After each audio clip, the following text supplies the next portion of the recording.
Morning children. हम आषाढ़ का एक दिन जो नाटक है पढ़ रहे थे और उस नाटक का जो पेज नंबर आपका जो 92 है वहाँ तक मैंने पढ़ाया था, जिसमें हम देखे हैं कि मल्लिका और मातुल के बीच में वार्तालाप हो रहा था और मल्लिका को ये जानकारी मिलती है कि कालिदास ने संन्यास ले लिया है। और तब वो अपने मन को बोलती है कि वो अपने मन को समझाती है, अपने मन से पूछती है कि क्या कालिदास ऐसा कर सकते हैं, लेकिन उसे विश्वास नहीं हो रहा है कि कालिदास ऐसा कर सकता है। ठीक है, उसे अब भी विश्वास नहीं है कालिदास ऐसा नहीं कर सकता है। ठीक है, वो संन्यास नहीं ले सकता है। ठीक है, तो आज हम पेज नंबर 93 से स्टार्ट कर रहे हैं। देख लेते क्या है। और आज तुम मेरे जीवन को इस तरह निरर्थक कर दोगे। माने मल्लिका बोल रही है कि इतना कुछ त्याग करके, इतना सब कुछ करने के पश्चात अगर तुम संन्यास लेते हो और सब चीज़ों को छोड़कर, तो ये तो पूरे मेरा जीवन बेकार हो गया है। बोले ठीक है, जिस उद्देश्य तुमको उज्जैनी भेजा गया तो उस उद्देश्य की पूर्ति तुमको पूरे करना चाहिए थी। तुम जीवन से तटस्थ हो सकते हो, परंतु मैं तो अब तटस्थ नहीं हो सकती। तो मल्लिका बोलती है कि तुम तो अलग जीवन से अलग हो सकते, लेकिन मैं नहीं हो सकती। क्यों? क्योंकि मैं अब एक मेरी पत्नी ही नहीं बल्कि माता भी हूँ। ठीक है, क्या जीवन को तुम मेरी दृष्टि से देख सकते हो? जानते हो मेरे जीवन के ये वर्ष कैसे व्यतीत हुए, मैंने क्या क्या देखा है और मैं क्या से क्या हो गई। तो वो बताती है कि कितना मुश्किल है जीवन जीना। ठीक है, मैंने अपने जीवन में बहुत सारी घटनाओं को देखा है और मेरा जीवन किस तरह से परिवर्तित हुआ है वो भी मैं देख पा रही हूँ। इसलिए मैं जीवन से अलग नहीं हो सकती। मैं इन सब चीज़ों को छोड़कर तटस्थ मैंने अलग अलग नहीं हो सकती। ठीक है, इस जीव को देखते हो, पहचान सकते हो, यह मल्लिका है जो धीरे धीरे बड़ी हो रही है और माँ के स्थान पर अब मैं उसकी देखभाल करती हूँ। मैंने अपनी बेटी को बोल रही है। ठीक है, कि ये जो है अब इसकी जो जिम्मेदारी है मेरे ऊपर है। तो अब जिस तरह से मेरी माँ ने मेरा देखभाल किया है, उसी तरह से मुझे भी अपनी पुत्री की देखभाल करनी है। यह मेरे अभाव की संतान है। जो भाव तुम थे वह दूसरा था। ठीक है, तो अभाव मतलब है कि ना इच्छा होने के पश्चात भी जो है ये संतान मुझे प्राप्त हुआ है। लेकिन अगर तुम होते तो कुछ और ही बात होता। मैंने तुम मेरे जीवन में होते और फिर हम आगे बढ़ते तो शायद कुछ और ही होता। परंतु अभाव के कोष में किसी दूसरे की जाने कितनी कितनी आकृतियाँ, लेकिन अब जो जीवन के साथ जो घटित हो गया उनसे हम तो मुंह नहीं मोड़ सकते। जानते हो मैंने अपना नाम खोकर एक विशेषण उपार्जित किया है और अब मैं अपनी दृष्टि में नाम नहीं केवल विशेषण हूँ। तो बोले अब मेरा जीवन का क्या, मेरा अब कोई अस्तित्व ही नहीं है। ठीक है, अब मैं जी इसलिए रही हूँ कि मैं अपनी पुत्री की देखभाल कर सकूं और उसके जीवन को एक लक्ष्य दे सकूं। व्यवसायी कहते हैं कि उज्जैनी में अपवाद है, तुम्हारा बहुत सा समय वीरगानाओं के सहवास में व्यतीत होता है, परंतु तुमने वारागणा का यह रूप भी देखा है। आज तुम मुझे पहचान सकते हो। मैं आज भी उसी तरह पर्वत शिखर पर जाकर मेघमालाओं को देखती हूँ, उसी तरह विद्युत संहार और मेघदूत की पंक्तियाँ पढ़ती हूँ। तो व्यवसायी मैंने मल्लिका बोलती है जो व्यवसायी लोग उज्जैनी से आते थे वो तुम्हारे बारे में बताते थे कि तुम केवल जो है बड़े उज्जैनी में केवल वीरगानाओं के सहवाग में मैंने उनके साथ ही रहते थे, उनके द्वारा उनके साथ रहकर कविताओं की रचना करते थे। लेकिन मैं आज भी मैं क्या करती हूँ, मेरा क्या था, मैं तो उस पर्वत जहाँ पर हम पर्वत शिखर पर जाते थे और मेघों को देखकर जो है कविताओं की रचना करते थे, वो चीज़ें मैं आज भी करती हूँ। तो मेरे जीवन में परिवर्तित क्या हुआ है, मेरा जो जीवन जीने का जो तरीका वो परिवर्तित हुआ, लेकिन मेरी जो भावना है वो वैसे ही है। ठीक है, ये मल्लिका बोल रही है। मैंने अपने भाव के कोष्ठ को रिक्त नहीं होने दिया, परंतु मेरे अभाव की पीड़ा का अनुमान लगा सकते हो। ठीक है, तो मैंने अपने जीवन को जो है, भले ही मुझे जीवन में कुछ नहीं मिला, लेकिन फिर भी मैंने जो है उससे मैं अपने जीवन से नाराज नहीं हुई है। ठीक है, नहीं तुम अपवाद नहीं लगा सकते। तो तुमने लिखा था कि एक दुष्गुणों के समूह में उसी तरह छिप जाता है जैसे चांद की किरण में कलर, परंतु दारिद्र्य नहीं छिपता। तो बोले तुम जो है अपने जो तुम्हारे अंदर जो गुण है तुम उसको इस तरह के संन्यास के आवरण में छुपा नहीं सकते। ठीक है, 100 गुणों से भी नहीं छिपता, नहीं 100 गुणों को छा लेता है, एक एक करके नष्ट कर देता है। परंतु मैंने यह सब सह लिया इसलिए कि मैं टूट कर भी अनुभव करती रही कि तुम बने हुए हो। ठीक है, तो बहुत कुछ सहा है मैंने, लेकिन फिर भी अपने जीवन को बिखरने नहीं दिया, क्योंकि मुझे ये आशा थी कि तुम मेरे साथ हो और अब तुम ही अलग हो रहे हो। ठीक है, तो क्योंकि मैं अपने को अपने में ना देखकर तुम में देखती हूँ और आज यह सुन रही हूँ कि तुम सब छोड़कर संन्यास ले रहे हो, तटस्थ हो रहे हो, उदासीन हो रहे। मुझे मेरी सत्ता के बोझ से इस तरह वंचित ना करो। तो बोल रहे कि तुम ऐसा नहीं कर सकते, तुम संन्यास नहीं ले सकते। वही आषाढ़ का दिन उसी तरह मेघ गरज रहे हैं, वैसे ही वर्षा हो रही है, वही मैं हूँ, उसी घर में हूँ, और किंतु क्या, लेकिन सब कुछ परिवर्तित है। ठीक है, तो उसी बीच में क्या होता है, उसी बीच में जो है कालिदास का प्रवेश होता है किसके घर में, मल्लिका के घर में। संभवतः कालिदास संभवतः पहचानती नहीं हो, मल्लिका उसी तरह देखती रहती है। कालिदास प्रकोष्ठ से इधर उधर देखता रहता है, फिर मल्लिका के सिर से पैर तक एक दृष्टि डालकर आसन की ओर बैठ जाता है। और ना पहचानने की स्वाभाविक है, क्योंकि मैं वह व्यक्ति नहीं जिसे तुम पहले पहचानती रही हो, दूसरा व्यक्ति हूँ। तो कालिदास जब देखता है कि मल्लिका उसे घूर रही है, उसे देख रही है, तो वो पूछता है कि तुम मुझे पहचान नहीं पा रही हो। फिर वो खुद ही बोलता है हो सकता, बोले निश्चित रूप से तुम मुझे नहीं पहचान, क्योंकि अब मैं पहले जैसा कालिदास नहीं रह गया। और सच कहूँ तो वह व्यक्ति है जिसे मैं स्वयं नहीं पहचानता। और कालिदास बोल रहा है कि आज मैं स्वयं अपने आप को नहीं पहचान सकता, तो तुमसे कैसे उम्मीद रख सकता हूँ कि तुम मुझे पहचान लो। तुम इस तरह जड़ सी क्यों खड़ी हो? मुझे देखकर बहुत आश्चर्य हुआ। आश्चर्य, मुझे विश्वास ही नहीं हो रहा कि तुम हो और मैं जो देख रही हूँ वास्तव में है, वास्तव में ही मैं ही हूँ। तो मल्लिका बोलती मुझे विश्वास नहीं हो रहा कि तुम मेरे सामने समक्ष में हो। ठीक है, मैं देख रहा हूँ कि तुम भी वही नहीं हो, सब कुछ बदल गया है। हाँ, संभव है कि परिवर्तन केवल मेरी दृष्टि में हुआ है। मुझे विश्वास नहीं होता कि वह सपन नहीं, यह सपन नहीं है। मल्लिका बोली मुझे अभी सब विश्वास नहीं रहा, ये कहीं सपना तो नहीं है। सपना नहीं, नहीं सपना नहीं है, यथार्थ है, मैं यही हूँ। दिनों की यात्रा करके थका हारा हुआ यहाँ आया हूँ, एक बार यहाँ के यथार्थ को देख रहा हूँ। तो कालिदास बोलता है कि नहीं, ये कोई सपना नहीं है, बहुत लंबी यात्रा करके मैं यहाँ पर आया हूँ। ठीक है, बहुत भीग गए हो तो मेरे यहाँ सूखे वस्त्र भी नहीं है, पर मेरे भीगने की चिंता मत करो। तो मल्लिका बोलती है तुम तो काफ़ी भीग गए हो, लेकिन मेरे पास तो सूखे वस्त्र भी नहीं है तुम्हारे लिए।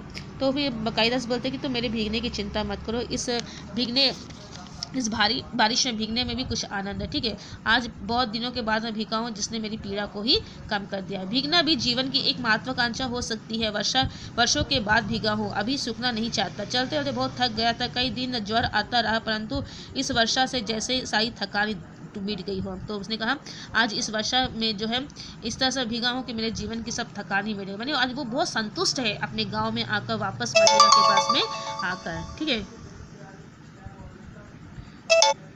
तो मैं बोलते हैं बहुत थक गए हो? मल्लिका बोले बहुत थक गया था, अब भी थका हूँ, परंतु वर्षा ने थकान कम करी। हाँ, मैं थक गया था और अब भी थकावट महसूस हो रहा था, लेकिन मैं जो हूँ मैंने अब जो है मैंने अब मुझे कोई थकान नहीं हो रहा, क्योंकि वर्षा ने मेरी थकान को मिटा दिया। तुम सचमुच पहचाने नहीं जाते। मल्लिका बोलती सचमुच तुम आज पहचान ही नहीं पा रही हूँ मैं, तुम इतना परिवर्तन हो गया तुम में।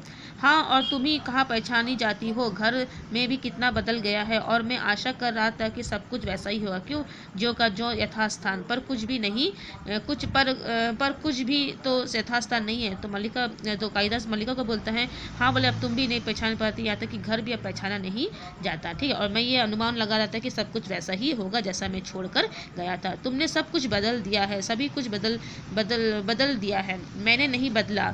जानता हूँ तुमने नहीं बदला, परंतु मल्लिका, मैंने नहीं सोचा था कि यह घर कभी मुझे अपरिचित भी लग सकता है। यहाँ की प्रत्येक वस्तु का स्थान और विन्यास इतना निश्चित था, परंतु आज सब कुछ अपरिचित लग रहा है। तो कालिदास बोल रहा है कि आज मुझे यहाँ पर आकर सब कुछ अपरिचित, अनजान सा लग रहा है, और तुम भी अपरिचित लग रही हो। इसलिए कहता हूँ कि संभव है दृश्य उतना ही बदला जितना मेरी दृष्टि बदल गई है। तो फिर बोलता है कि हो सकता है कि मेरे देखने का जो नज़रिया है वो शायद बदल गया हो। कालिदास बोलता है ठीक है, थके हो बैठ जाओ, आंखों से लगता है तुम अब भी बहुत स्वस्थ नहीं हो। तो मल्लिका उसको बैठने के लिए बोलती है कि मुझे लगता है कि शायद तुम्हारी तबीयत भी अभी भी ठीक नहीं है। बहुत दिन इधर उधर भटकने के बाद यहाँ आया हूँ, कश्मीर जाते हुए जिस कारण से नहीं आया था, आज उसी कारण से आया हूँ। तो कालिदास बोल रहे हाँ, बोले बहुत दिन से इधर उधर भटक रहा था, कश्मीर जाने जिस समय कश्मीर जाता था उस समय सोच रहा था यहाँ पर आऊँगा, लेकिन नहीं आ पाया, आज लेकिन यहाँ पर आया हूँ। ठीक है, आर्य मातुल से आज ही पता चला कि तुमने कश्मीर छोड़ दिया। तो मल्लिका बोलती है आज ही मुझे पता चला था कि तुमने कश्मीर छोड़ दिया है। हाँ, क्यों? क्योंकि सत्ता और प्रभुता का मोह छूट गया है। तो मतलब हाँ, मैंने कश्मीर छोड़ दिया क्योंकि अब मेरे अंदर किसी राज्य का राजा बनने का या सत्ता का कोई मोह नहीं है। मोह तो पहले भी नहीं था, लेकिन इस तरह से मैं यहाँ पर फंस गया था कि मैं उस सब चीज़ों में मुझे मेरा जीवन व्यतीत ही नहीं हो रहा था। ठीक है, आज मैं उससे सबसे मुक्त हूँ जो वर्षों से मुझे कसता आ रहा है। ठीक है, बोले कि आज मैं बिल्कुल मुक्त हूँ, आज मैं किसी बंधन में नहीं हूँ। कश्मीर में लोग समझते हैं कि मैंने संन्यास ले लिया, परंतु मैंने संन्यास नहीं लिया, मैं केवल मातृगुप्त के कलेवर से मुक्त हुआ हूँ। ठीक है, तो सब लोग वो बोलता है कालिदास कि सब लोग सोचते हैं कि मैंने संन्यास ले लिया, मैंने कश्मीर छोड़ दिया, मतलब मैंने संन्यास ले लिया, लेकिन मैंने संन्यास नहीं लिया, मैंने मातृगुप्त मैंने जो प्रियंगु मंजरी के पिताजी ने उसको एक नया नाम देकर कश्मीर का राजा बनाया था, उसकी उपाधि से मैं मुक्त हुआ, क्योंकि मैं राजपाट नहीं संभाल सकता। ठीक है, एक आकर्षण सदा मुझे इस सूत्र की ओर खींचता था कि जिसे तोड़कर मैं यहाँ से गया था। यहाँ की एक एक वस्तु में जो आत्मीयता थी वह यहाँ से जाकर मुझे कहीं नहीं मिली। तो फिर बोलने लगता कि अब हमारे गांव में जो लगाव था मेरा, मुझे अपने गांव जैसा वातावरण कहीं नहीं मिला, इसलिए मैं अब फिर से यहाँ पर खींचा चला आया हूँ। मुझे यहाँ की एक एक वस्तु के रूप में और आकार का स्मरण है। कुंभ, बागछाल, कुश, दीपक, गेहूं की आकृतियाँ और तुम्हारी आंखें। जाने के दिन तुम्हारी आंखों का जो रूप देखा था वह आज तक मेरी स्मृति में अंकित है। तो बोला गया है कि हर चीज़ मुझे अपने गांव का एक याद है और तुम्हारा भी। ठीक है, मैं अपने को विश्वास दिलाता रहा कि कभी भी लौट कर आऊँ यहाँ सब कुछ वैसा ही होगा, और मैं ये सोचता रहा कि जब मैं यहाँ लौट कर आऊँगा तो सब कुछ मुझे वैसा ही मिलेगा। लेकिन मल्लिका, द्वार बंद रहने दो। द्वार कोई खटखटाता है। मल्लिका अव्यवस्थित होकर उस ओर देखती है। कालिदास द्वार की ओर जाना चाहता है पर वह उसे रोक देती है। तो उसी बीच में क्या होता है, दरवाजे पर नॉकिंग होता है। ठीक है, और दरवाजे पर खटखट करता है। तो मल्लिका जो बोलती है कि तुम रहने दो, दरवाजा मत खोलो। ठीक है, तो वो जो खटखट करता वो कौन था, वो विलोम था। ठीक है, द्वार बंद रहने दो, तुम जो बात कर रहे हो करते रहो। तो मल्लिका बोलती है तुम द्वार मत खोलो, वर्षा हो रहा है, कोई भी आके यहाँ पर हमसे शरण मांग सकता है। तुम वो सब बात पर ध्यान मत दो, तुम मुझे जो बता रहे हो तुम मुझे बताओ। देख तो लो कौन आया है, वर्षा का दिन है, कोई भी हो सकता है, तुम बात करते रहो, वह चला जाएगा। तो मल्लिका बोलती, कालिदास बोलता है देख लो बोले कौन है बोले। तो मल्लिका बोलती नहीं तुम रहने दो, वर्षा का समय कोई भी आके आश्रय मांग सकता है। मल्लिका, कौन था वह यह? मल्लिका, कहा ना कोई भी हो सकता है, वर्षा में जिस किसी को भी आश्रय की आवश्यकता पड़ सकती है, परंतु मुझे इसका स्वर बहुत विचित्र सा लगा। तो मल्लिका बोलती है, तो कालिदास बोलता है कौन था ये व्यक्ति, इसका स्वर भी मुझे सुनाई दे रहा था और वो मुझे पहचाना भी लग रहा था। तो मल्लिका बोलती है कोई भी हो सकता है। ठीक है, तुम यहाँ के संबंध में बात कर रहे थे, लगा जैसे मैं इस स्वर को, तो कालिदास बोलता है कि ऐसा लगता है कि मैं इस स्वर को पहचानता हूँ। मैं यहाँ की हर एक वस्तु की तरह यह भी किसी परिचित स्वर का ही बदला हुआ रूप है। तो बोलता है कि जो व्यक्ति बाहर से खटखट रहा था, आवाज़ कर रहा था, मुझे ऐसा लग रहा है कि वो भी मेरे पहचान वाला है।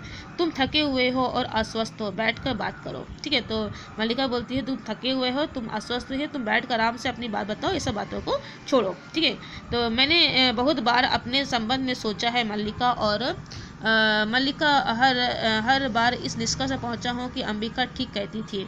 मैं यहाँ से क्यों नहीं जाना चाहता था, एक कारण यह भी था कि मुझे अपने पर विश्वास नहीं था। मैं नहीं जानता था कि अभाव और भत्सना का जीवन व्यतीत करने के बाद प्रतिष्ठा और सम्मान के वातावरण में जाकर मैं कैसा अनुभव करूँगा। मन में कहीं यह आशंका थी कि वह वातावरण मुझे छान लेगा और मेरा जीवन की दिशा बदल देगी, और यह आशंका निराधार नहीं थी।